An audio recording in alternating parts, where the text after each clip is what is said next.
तो स्टूडेंट्स, आज का टॉपिक है यूजेस ऑफ पोलराइड, यानी कि पोलराइड के उपयोग क्या क्या हैं। तो पिछला जो वीडियो था हमारा, इसमें हमने पोलराइड क्या होता है, क्या उसका कंस्ट्रक्शन होता है, क्या उसकी वर्किंग होती है, ये सब बताया था। और इसमें वीडियो काफ़ी लंबा हो गया था, तो हमें इसको और उपयोगों के लिए अलग से वीडियो बनाना पड़ रहा है, क्योंकि उपयोग भी इसके कम नहीं हैं। मोर देन 15 उपयोग ऐसे हैं जो मतलब आप पेपर में लिख सकते हैं। इसके अलावा कितने उपयोग हैं उसका तो कोई एंड ही नहीं है। तो इसलिए, और इसमें भी ये भी है कि जितने उपयोग हैं मैं इसमें कवर करूँगा, उनमें हल्का हल्का बताऊँगा तो आपको, ताकि पेपर में क्या लिखना है, कितना लिखना है। अदरवाइज़ वो इंटरेस्टिंग इतने हैं कम चीज़ें, और डेली लाइफ से इतना रिलेट करते हैं कि उनके लिए फिर मैं सेपरेट वीडियो भी बना दूँगा, अगर आपको उसके बारे में और जानकारी चाहिए, क्योंकि वो डेली लाइफ में डिस्कस करी जा सकती हैं।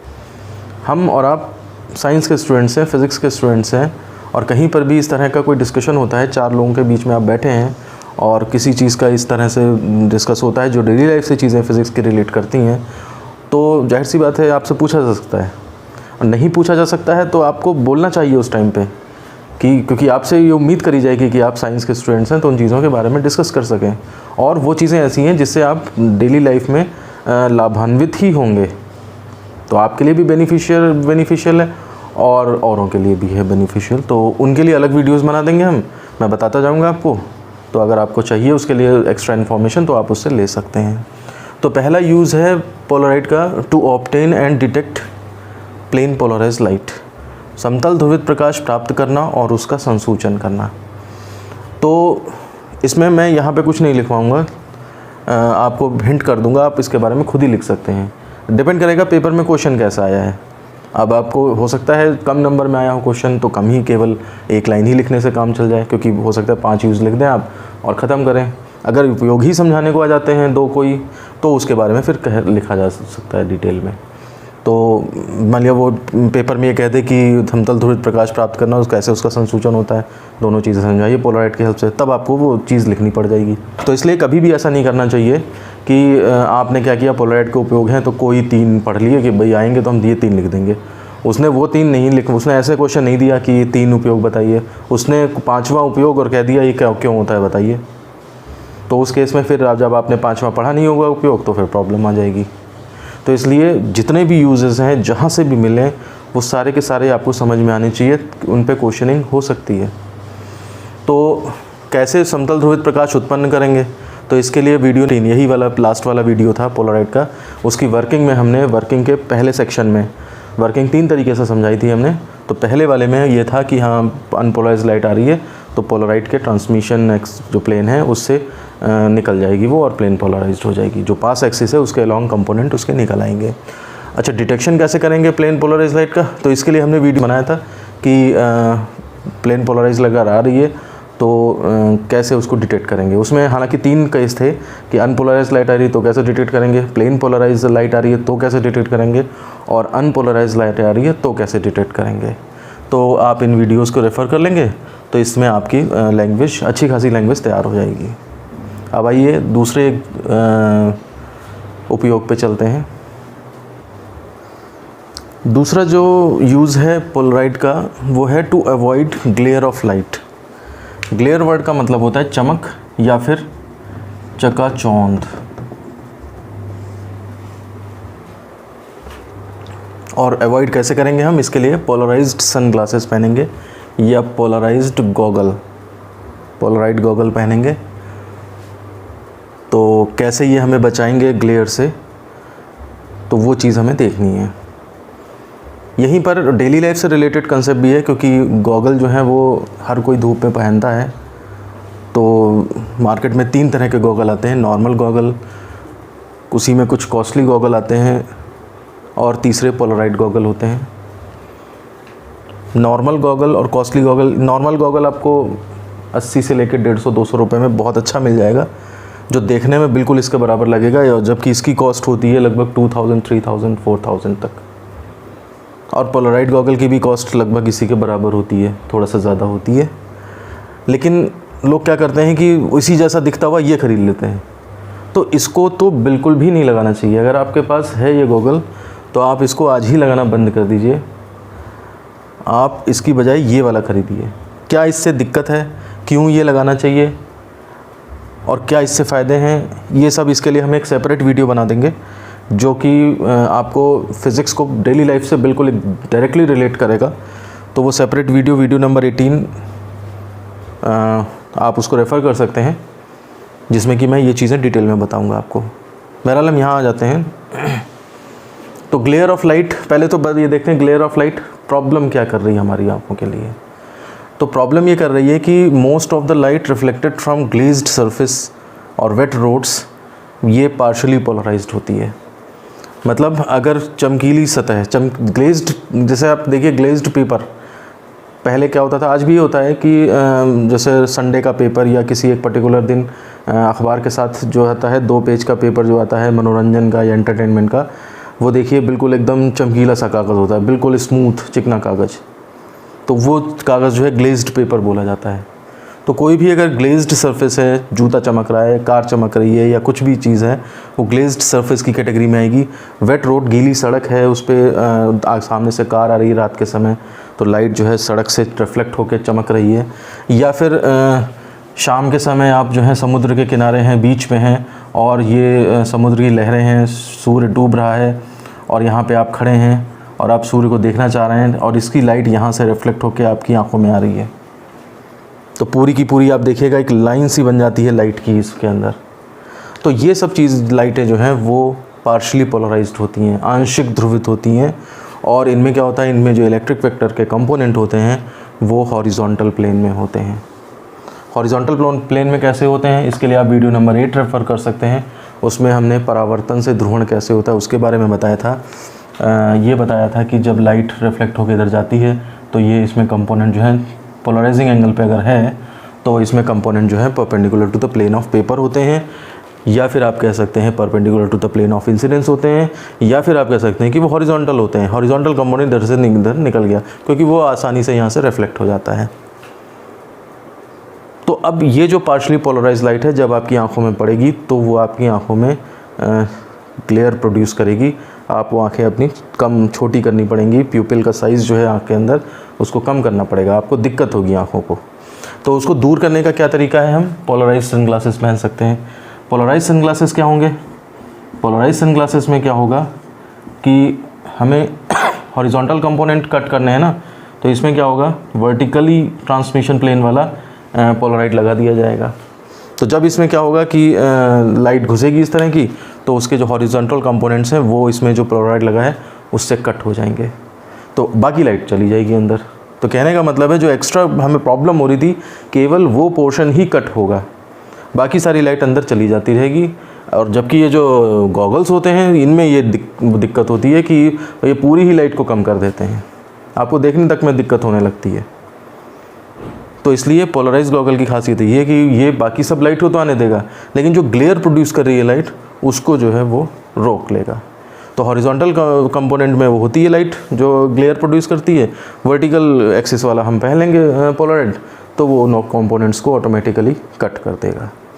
तो ये हमारा दूसरा यूज़ था। अब आइए तीसरा यूज़ देखते हैं। तो तीसरा यूज़ जो इसका है पोलराइड का वो है in window panes of aeroplane and train to control the amount of light entering. मतलब वायुयान या ट्रेन में जो खिड़की होती है उससे जो लाइट घुसती है प्रवेश करने वाले प्रकाश का नियंत्रण करने में, मतलब उस लाइट को कंट्रोल करना है। तो कैसे कंट्रोल करेंगे उस चीज़ के लिए। अब होता क्या है, इसकी ज़रूरत क्यों पड़ी, भाई खिड़की बंद कर दो लाइट बंद हो जाएगी, लेकिन ऐसा नहीं है। एरोप्लेन में है एयर प्रेशर मेंटेन किया जाता है, जहाँ पर यात्री बैठे होते हैं वहाँ पर पूरा एक एयर प्रेशर मेंटेन किया जाता है, अदरवाइज़ हाइट पे जाएंगे तो प्रेशर कम हो जाता है। तो वो एयर प्रेशर आर्टिफिशियली मेंटेन किया जाता है, तो हम उसमें खिड़की खोल नहीं सकते कि हमारा मन किया कि हमने केला खाया और उसका छिलका जो है खिड़की से बाहर फेंक दिया, ऐसा वहाँ नहीं हो सकता।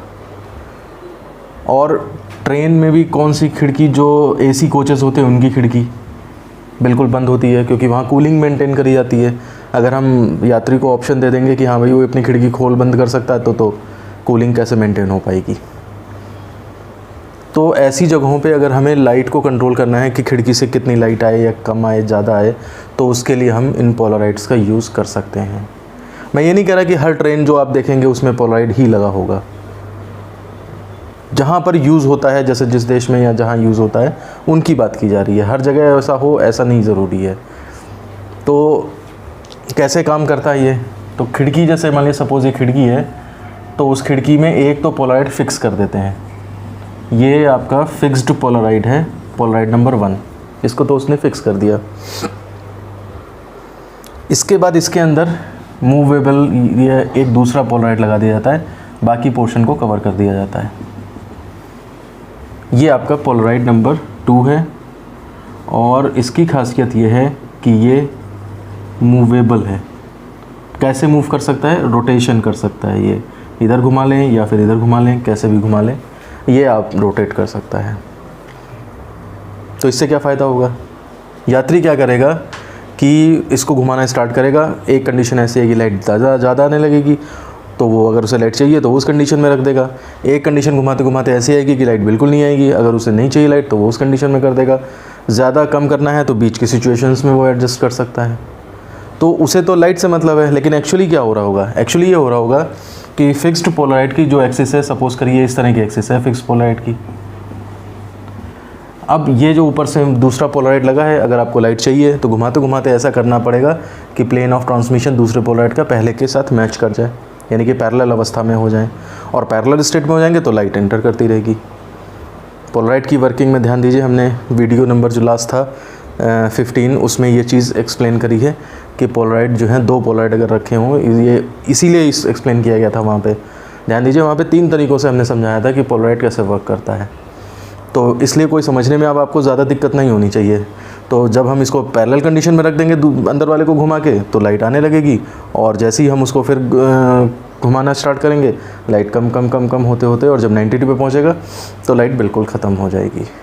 तो इस तरह से रोशनी चाहिए या नहीं चाहिए, उस हिसाब से वो एडजस्टमेंट किए जा सकते हैं। तो ये पोलराइड का तीसरा उपयोग था। आइए अब चौथे उपयोग पे चलते हैं। तो चौथा यूज़ जो है पोलराइड्स का, वो है इन विंडशील्ड्स ऑफ ऑटोमोबाइल्स।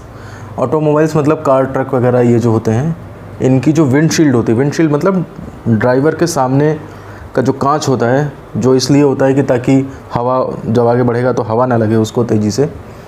तो विंडशील्ड्स में इसका यूज़ किया जाता है to eliminate the headlight glare, headlight की चमक से बचने के लिए। हेडलाइट की चमक से क्या प्रॉब्लम होती है, पहले तो इसको स्टडी करें। जैसे मान लीजिए सपोज़ करो ये सड़क है और आप रात में जो है जा रहे हैं कार से जा रहे हैं, आपको जो है अपनी हेडलाइट जो है उससे दूर तक इस तरह से रोड पे दिख रहा है, कोई प्रॉब्लम नहीं है, आप चले जा रहे हैं। अब होता यह है कि सपोज़ करिए कोई आदमी साइकिल से आ रहा है इधर से, आपकी हेडलाइट की रोशनी में वो साइकिल वाला आदमी दिख जाएगा। दिख इसलिए जाएगा क्योंकि अंधेरा है रोड पे, और उससे जो है रिफ्लेक्ट होके लाइट आ रही होगी, आपकी हेडलाइट उससे रिफ्लेक्ट होके आ रही होगी। और चूँकि दूर पे है और छोटा साइज़ है उसका, पतला सा साइज़ है, तो इसलिए जो है वो लाइट कम आ रही होगी आपकी आँखों में। तो आपको आँखें जो हैं थोड़ी सी, उसका जो प्यूपिल होता है आँखों में, उसका थोड़ा सा साइज़ बढ़ाना पड़ेगा, ताकि साइकिल से रिफ्लेक्ट होके लाइट जो है वो ज़्यादा एंटर करे, ताकि साइकिल की क्लियर इमेज दिख सके। इसलिए आपने ध्यान दिया होगा रात में जब चलते हैं तो थोड़ा सा ज़्यादा सावधानी, अटेंटिव होकर चलना पड़ता है, और प्यूपिल का साइज़ जो है वो अपने आप थोड़ा सा बढ़ जाता है। देखिए, प्यूपिल का साइज़ हम कंट्रोल नहीं करते, ये आँख खुद कंट्रोल करती है। अगर ज़्यादा लाइट आएगी तो ये अपने आप अपने साइज़ को कम कर लेगा, ताकि लाइट कम एंटर करे आँखों में और रेटिना वगैरह पे डैमेज ना हो। और अगर लाइट कम आ रही है कहीं पे, या अंधेरे कमरे में आप जाएं, देखा होगा अंधेरे कमरे में जब जाते हैं तो एकदम से कुछ भी नहीं दिखाई पड़ता, क्योंकि आप रोशनी से गए वहाँ पे, आपके प्यूपिल का साइज़ छोटा था। अब अंधेरे में जाके जब कुछ देर रुकते हैं आप, तो प्यूपिल अपना साइज़ जो है धीरे धीरे बड़ा कर लेता है, और फिर देखेंगे आपके अंधेरे में भी आपको दिखाई देने लगता है, क्योंकि उस समय जो है वो जो हल्की सी लाइट मतलब अंधेरे कमरे में है, कंप्लीट डार्कनेस नहीं होनी चाहिए, हल्की सी भी जो लाइट है अंधेरे कमरे में, वो फिर प्यूपिल साइज़ बड़ा हो जाता है, तो वो लाइट अच्छी अमाउंट में एंटर करने लगती है, और इसलिए अंधेरे में भी आपको चीज़ें थोड़ी थोड़ी दिखाई देने लगती हैं। तो इसलिए जो है यहाँ पे आपके जो ड्राइव कर रहे हो आप यहाँ पे बैठ के, ये हेडलाइट्स हैं आपकी, और यहाँ से लाइट रिफ्लेक्ट होकर जो आ रही है वो कम है, और कम होने की वजह से जो है वो आपने प्यूपिल का साइज़ अपना प्यूपिल इनलार्ज कर लिया और उससे वो साइकिल सवार आपको दिख रहा है। ठीक, यहाँ तक कोई समस्या नहीं है, आप इस साइकिल सवार को बचाते हुए आराम से निकल जाओगे। प्रॉब्लम तब होती है जब यहाँ से इस साइकिल सवार के साथ और पीछे से जो है वो एक दूसरी कार आने लगे। अब दूसरी कार की जो हेडलाइट है वो आपकी आंखों में पड़ने लगती है, और हेडलाइट बहुत तेज़ होती है। जो आपकी हेडलाइट यहाँ साइकिल सवार से रिफ्लेक्ट होकर आ रही है और जो ये हेडलाइट डायरेक्ट दे रही है लाइट, इन दोनों लाइट में ज़मीन आसमान का फ़र्क है। तो होता ये है कि इस लाइट से बचने के लिए हमारी आँखें सेल्फ एक्टिवेट हो जाती हैं। आपने ध्यान दिया होगा आपकी पलकें भी छोटी हो जाती हैं और प्यूपिल अंदर अपना साइज़ कम कर लेता है, क्योंकि अगर ज़्यादा लाइट उसके अंदर जाएगी तो रेटिना डैमेज हो सकती है। तो प्यूपिल अपने आप अपना साइज़ कम कर लेता है ताकि वो इस चमक से बच सके।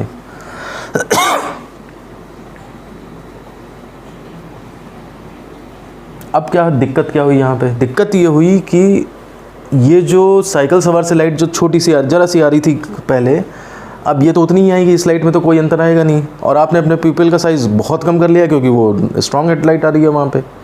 तो अल्टीमेटली होता क्या है कि इस साइकिल से जो रिफ्लेक्टेड लाइट आँखों में घुस रही है वो बहुत कम घुस पाती है, और इसका मतलब क्या होगा? इन अदर वर्ड्स हम ये कहेंगे कि ये साइकिल सवार हमें अच्छी तरह से आसानी से नहीं दिखेगा, जिसको कि डेली लाइफ में कहा जाता है कि उस लाइट की चमक की वजह से मुझे ये चीज़ दिखाई नहीं दी और एक्सीडेंट हो गया। तो आपको पता ही नहीं लगेगा कि वो आ भी रहा है, क्योंकि पीपल का साइज़ छोटा हो चुका है आपका उस हेडलाइट की वजह से, और आप चलते चले जाओगे। अगर ये रास्ते में आया या बचने की कोशिश करी आपने इधर से थोड़ा हट के, तो इसको आप जो है वो एक्सीडेंट कर दोगे इसके साथ। तो रात में समय में जो एक्सीडेंट्स होते हैं वो ज़्यादातर इस वजह से होते हैं। उसका जो मतलब हम लॉजिक ढूंढें उसके पीछे, तो वो ये लॉजिक है कि आपकी आँखों में जो है वो प्यूपिल अपना साइज़ छोटा ज़्यादा बड़ा कम ज़्यादा कर लेता है, और उस वजह से ही प्रॉब्लम अराइज़ होती है। तो अगर हम चाहते हैं कि हम इसको भी देख सकें ठीक ठीक और इसको भी ठीक ठीक देख सकें, तो फिर क्या करना पड़ेगा कि जो ये हेडलाइट में जो एक्स्ट्रा ग्लेयर है जो आपकी आंखों में आ रही है, उस हेडलाइट को चमक को कम करना पड़ेगा। तो इसका यहाँ पे कौन काम आता है? पोलराइट काम आता है। अब किसी कार में लगा है अच्छी क्वालिटी का पोलराइट, किसी में ख़राब क्वालिटी का लगा है, विदेशों में ज़्यादा अच्छा लगा या इंडिया में ज़्यादा अच्छा लगा, ये सब इसके बारे में डिस्कस नहीं कर रहा मैं। या आप सोचो कि रात में हमें फिर क्यों चौंध लगती है, अगर ये सब कर लिया गया है तो हो सकता है आपकी कार में यहाँ पे कार में जो है वो कम क्वालिटी का पोलराइट लगा हो या लगा ही ना हो, तो उससे मैटर नहीं है। हमें तो ये चीज़ देखनी है कि क्या उससे बचत का तरीका क्या हो सकता है। तो ऐसे केस में क्या करा जाता है? In windshields of automobile to eliminate the head light glare, इसके लिए हम क्या करेंगे, मैं आपको एग्जांपल से समझाने की कोशिश करता हूँ। सपोज़ करिए दो गाड़ियाँ हैं हमारे पास, आमने सामने से आ रही हैं। इस गाड़ी का विंडशील्ड ये है, W1 नाम दिया है मैंने इसे, विजिबल है, हाँ विजिबल है। और उसके बाद दूसरी कार का जो आगे विंडशील्ड है उसका W2 नाम दिया है। तो ये दोनों कारें हैं जिनकी विंडशील्ड हैं, इनके नीचे नीचे हेडलाइट भी लगी होंगी, वो खैर आप अपने आप अंडरस्टैंड कर सकते हैं। मैं इसको यहाँ पे इस तरह बना देता हूँ। ये W1 विंडशील्ड है पहली कार का, और ये उसकी हेडलाइट है H1। दूसरी जो सामने से आ रही है वो W2 है उसका विंडशील्ड, और उसकी हेडलाइट जो है वो H2 है। तो तरीका ये है कि हम इन दोनों में पोलराइट फिक्स कर देंगे, इसमें हेडलाइट्स में भी। चारों हेडलाइट्स और ये जो विंडशील्ड्स हैं दो, सब में जो है वो पोलराइड होगा, और उसकी एक्सिस वर्टिकल से 45 डिग्री पे होगी। मतलब इसका जो ट्रांसमिशन एक्सिस है यानी कि पास एक्सिस है वो 45 पे, इसका भी 45 पे है, इसका भी 45 पे है, इसका भी 45 पे है। मतलब एक ही तरह से पोलराइड सब पे लगा देना है आपको। ये नहीं सोचना है कि इसमें इधर लगा उसमें उधर लगा, वो कुछ नहीं मतलब है। वो तो कार तो सब एक जैसी बनेंगी। तो इसलिए आपने क्या करना है कि इनमें पोलराइड जो है वो इस तरह से फिक्स कर देने हैं। अब पोलराइड फिक्स करने के बाद अब ये इमेजिन करिए, ये तो मैंने सामने से बना दी दोनों कार। अब ये इमेजिन करिए कि ये वाली कार जो है वो इधर से आ रही है और ये वाली कार जो है वो उल्टे में इधर से आ रही है।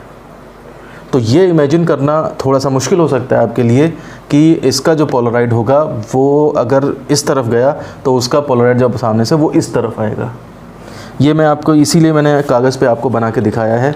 ये W1 है विंडशील्ड, ये W2 है और मैंने 45 डिग्री पे ट्रांसमिशन एक्सिस बना लिया है इस पर।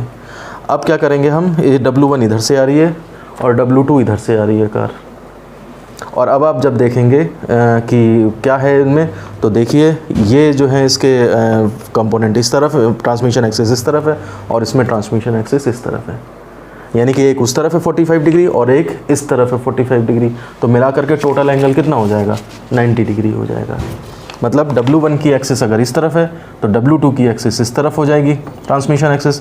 तो 45 डिग्री ये इधर, तो 45 मिला के कितना हो जाएगा, 90 डिग्री। यानी कि अगर ये आमने सामने से आ रहे हैं तो इसका मतलब ये जो है वो क्रॉस्ड कंडीशन में है, क्रॉसित अवस्था में है। अगर इतना क्लियर हो गया है तो आगे बढ़ते हैं, नहीं तो आप इस वीडियो को थोड़ा सा पीछे करके फिर से देख लीजिए कि किस तरह से ये आमने सामने कार आएंगी।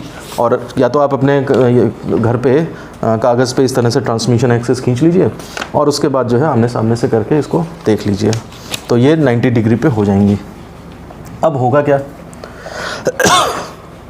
अब ये गाड़ी सपोज़ इसके सामने ये आ रही है, दोनों आमने सामने से आ रही हैं, इसकी हेडलाइट से जो लाइट निकलेगी, जाहिर सी बात है वो इस तरफ इस डायरेक्शन में पोलराइज्ड लाइट निकलेगी, क्योंकि पोलराइड लगा है तो अंदर से जो लाइट निकलेगी वो ऑटोमेटिकली पोलराइज हो जाएगी इस तरफ।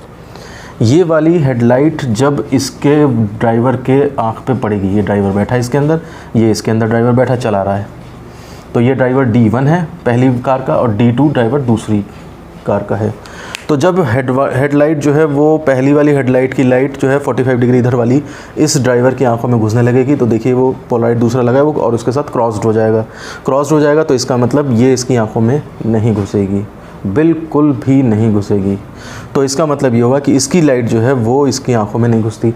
सेम ऐसे ही आप समझ लो यहाँ से इसकी लाइट भी नहीं घुसेगी, वो भी 90 डिग्री पे हो जाएगा। अच्छा, फिर क्या है, जो लाइट यहाँ से निकल के और रिफ्लेक्ट होके इसकी बॉडी से रिफ्लेक्ट होके वापस आएगी, उसके कंपोनेंट तो वैसे ही रहेंगे ना जैसे कि गए थे। तो वो कंपोनेंट जो है अंदर तो नहीं घुसे, लेकिन जो पार्ट रिफ्लेक्ट होके आया उसका वो जब इस तक आएगा तो वो अंदर घुस के इसकी आंखों में आएगा।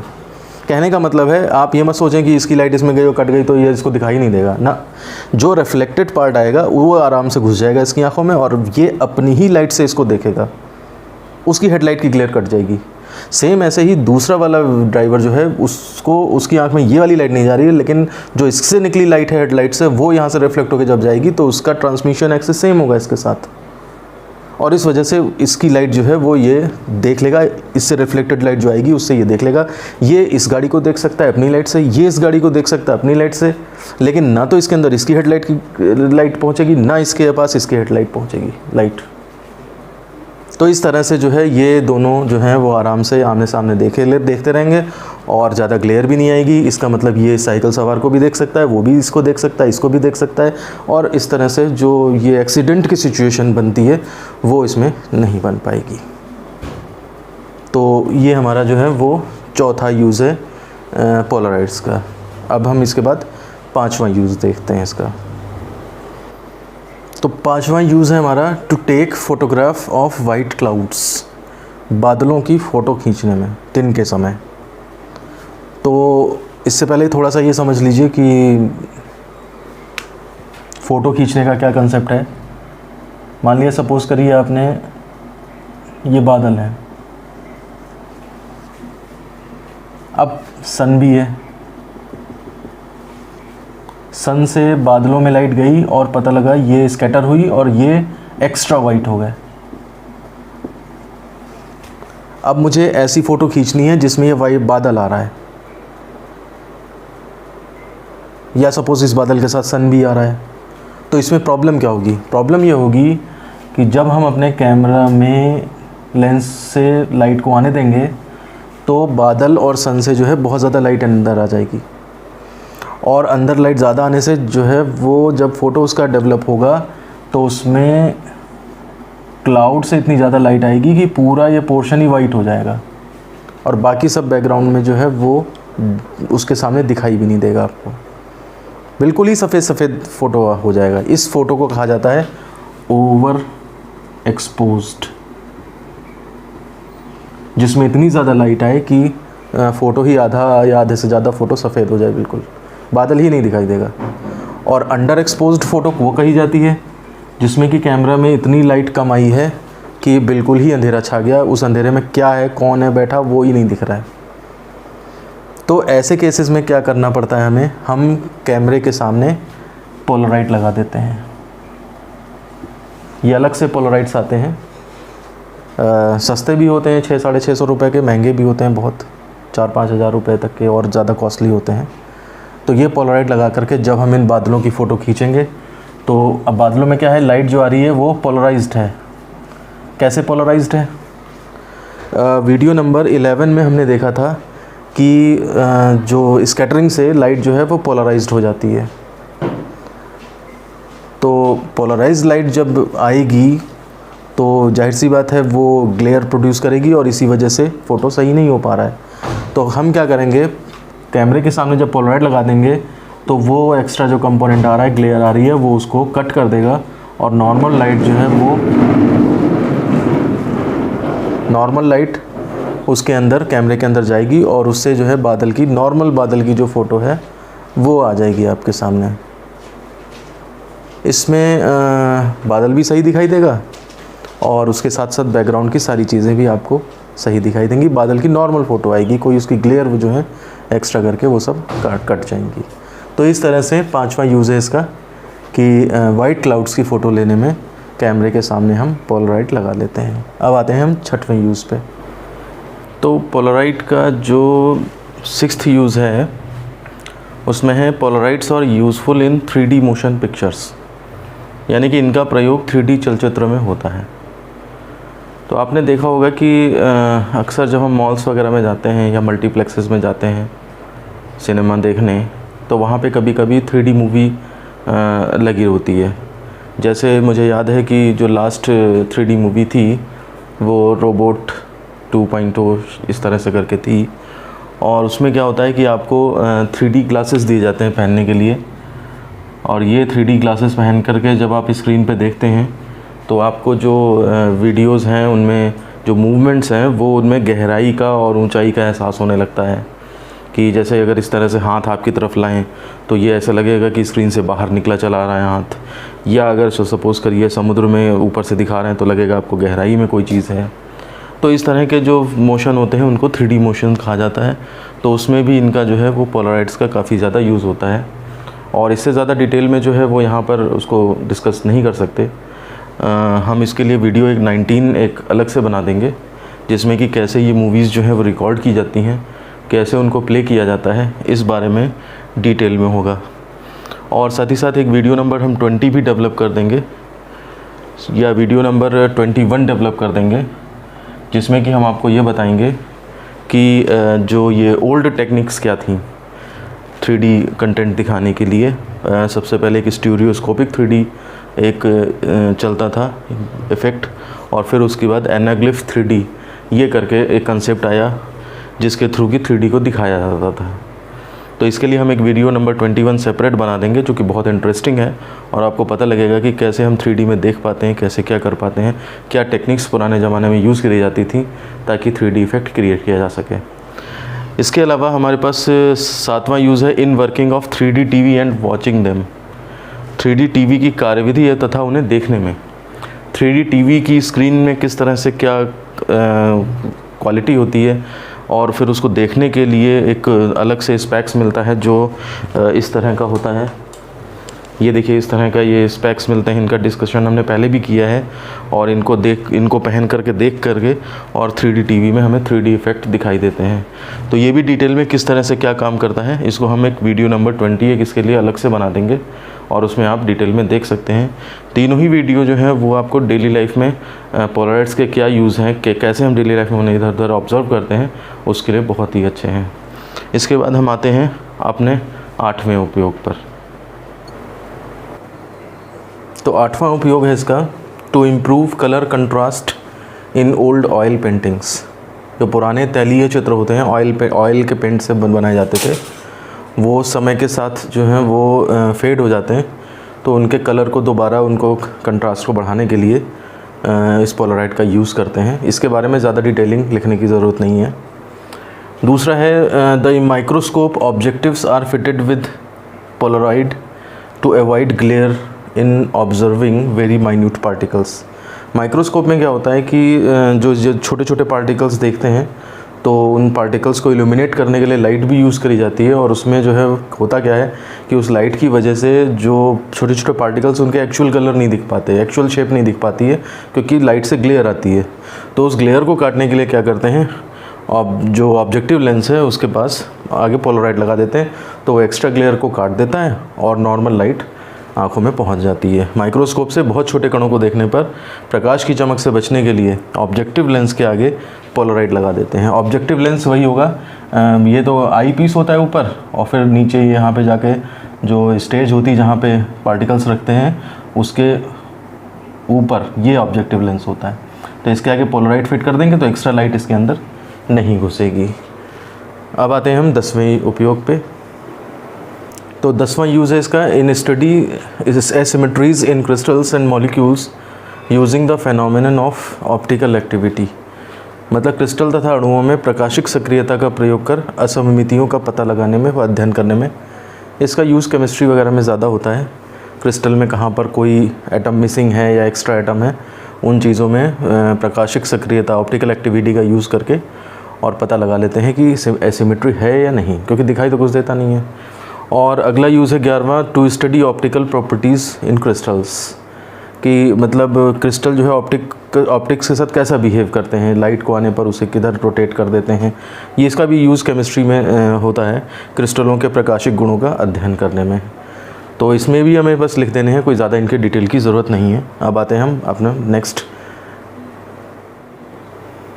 नेक्स्ट यूजेस हैं। 12th है polaroids are also used in optical stress analysis.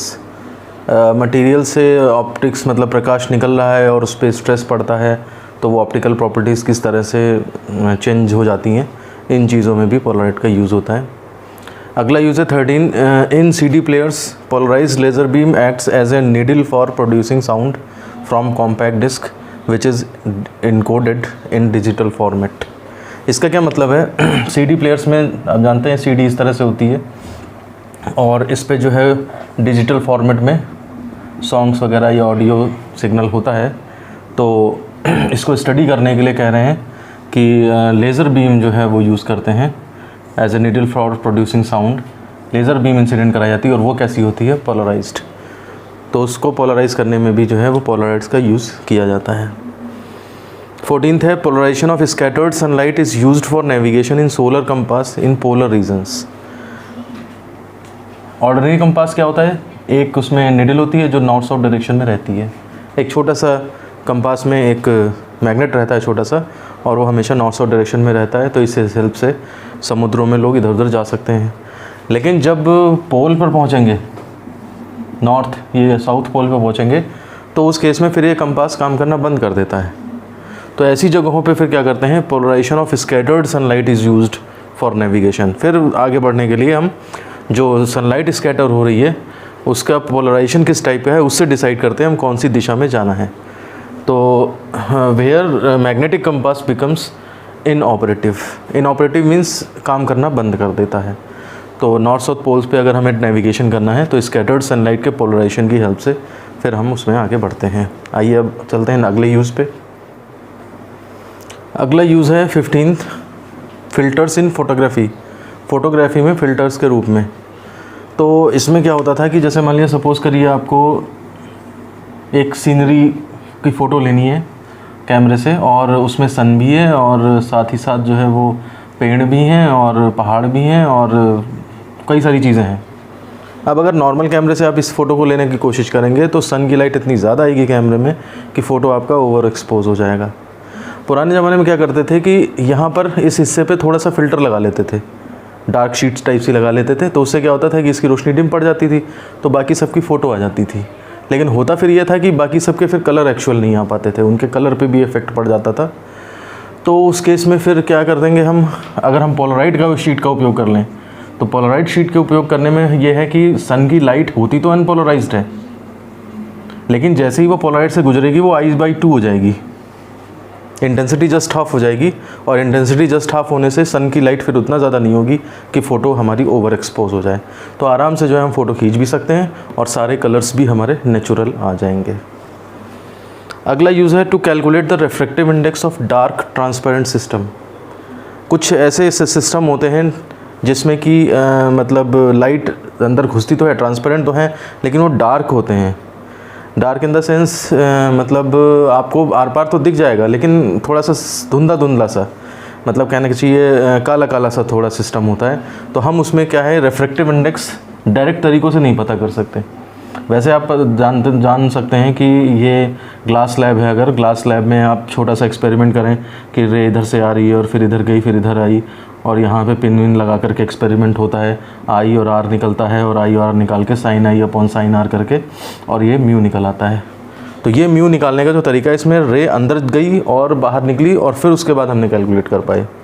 लेकिन अगर डार्क सिस्टम है तो ये सब चीज़ों का ज़्यादा क्लियर नहीं होगा हमें, जो रिफ्रैक्टेड रे है और इमर्जेंट रे है ये सब ज़्यादा क्लियर नहीं होंगी हमें। तो उस केस में क्या है, कोई ऐसा तरीका चाहिए हमें कि वो बाहर से ही कैलकुलेट करके निकाल दे, अंदर सिस्टम की चीज़ की ज़रूरत ना पड़े, ऐसा सिस्टम चाहिए हमें। तो उसके लिए क्या करेंगे, हम वही पोलराइजेशन बाय रिफ्लेक्शन का यूज़ करेंगे। हम इसे आईपी पे इंसिडेंट कराएंगे और रिफ्लेक्टेड लाइट देखेंगे कि पूरी पोलराइज्ड है। तो किसी तरह से आईपी ढूंढ लें हम कि रिफ्लेक्टेड लाइट पूरी पोलराइज्ड है। पोलराइज चेक कैसे करेंगे, पोलराइट की हेल्प से उसको चेक करेंगे कि आने वाली लाइट जो है प्लेन पोलराइज्ड है या नहीं। एक बार जब पता लग जाए कि प्लेन पोलराइज्ड हो गई है तो यानी कि आईपी मिल गया, और आईपी मिल गया तो ब्रूस्टर लॉ लगा लेंगे, mu is equal to 10 I P. तो आईपी मिला तो आईपी से यहाँ पे हमें रिफ्रैक्टिव इंडेक्स सिस्टम का पता लग जाएगा। आइए अब नेक्स्ट यूज़ पे चलते हैं हम। तो अगला और आखिरी हमारा उपयोग है, इन 17वां है ये, इन कैलकुलेटर्स एंड वॉचेस। घड़ियों में और कैलकुलेटर्स में जो डिजिट दिखती हैं आपको, letters and numbers are formed by liquid crystal display. LCD के थ्रू नंबर डिस्प्ले करे जाते हैं थ्रू पोलराइजेशन ऑफ लाइट। मतलब पोलराइजेशन ऑफ लाइट की हेल्प से इसमें ये नंबर जो है दिखते हैं। तो ये पोलराइट की हेल्प से ही होता है। एक्चुअली इनमें क्या होता है, पोलराइट की 2 शीट लगी होती हैं, एक सबसे आगे और एक पीछे।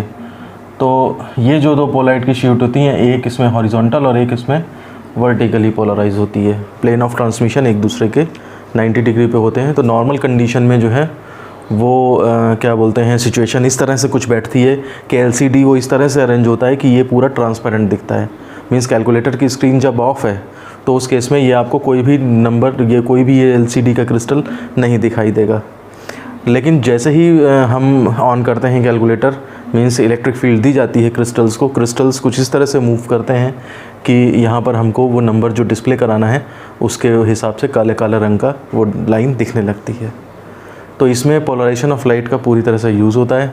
इससे ज़्यादा डिटेल में इस वीडियो में नहीं बता सकते हम इसके लिए एक सेपरेट वीडियो बना देंगे, वीडियो नंबर 20। अगर आपको ये प्रोसेस डिटेल में देखना है तो आप उस वीडियो नंबर 20 को रेफ़र कर सकते हैं, देखेंगे आप उसमें भी हम केवल पोलराइजेशन की हेल्प से बनाएंगे। हमारा इलेक्ट्रॉनिक्स का एस्पेक्ट नहीं है वहाँ, केवल पोलराइजेशन की हेल्प से किस तरह से हम ये लिक्विड क्रिस्टल को टर्न करा के और इस तरह से डिजिट्स बना देते हैं। तो स्टूडेंट्स, आज हमने यूजेस ऑफ पोलराइट पढ़े। काफ़ी सारे यूजेस हैं, कुछ हमने डिटेल में पढ़े, कुछ हमने शॉर्ट में पढ़े, और लगभग इतने सफिशिएंट हो गए हैं कि आपको जो है वो 5-7 यूज़ तो हमेशा ध्यान रहेंगे ही रहेंगे। तो अगर आपको ये वीडियो पसंद आया हो तो आप इसे लाइक कर दें। हमारे चैनल को अगर सब्सक्राइब नहीं किया है तो उसे सब्सक्राइब कर लें और बेल आइकन दबा दें। बेल आइकन दबाकर ऑल ज़रूर सेलेक्ट कर लें ताकि जैसे ही हमारा कोई वीडियो अपलोड होता है तो वो आप तक सबसे पहले पहुंच जाए। इसके अलावा अगर ये वीडियो आपको पसंद आया है तो अपने दोस्तों में भी शेयर करें। और अगला वीडियो में टॉपिक नंबर जो 17 लेंगे हम, उसमें हम इससे रिलेटेड, पोलराइजेशन ऑफ लाइट से रिलेटेड कुछ न्यूमेरिकल सॉल्व करने की कोशिश करेंगे। आप देखेंगे कि अगर हमारे कंसेप्ट्स क्लियर हैं तो न्यूमेरिकल सॉल्व करने में कोई दिक्कत नहीं होती है। तो मिलते हैं आपसे अगले वीडियो में। धन्यवाद।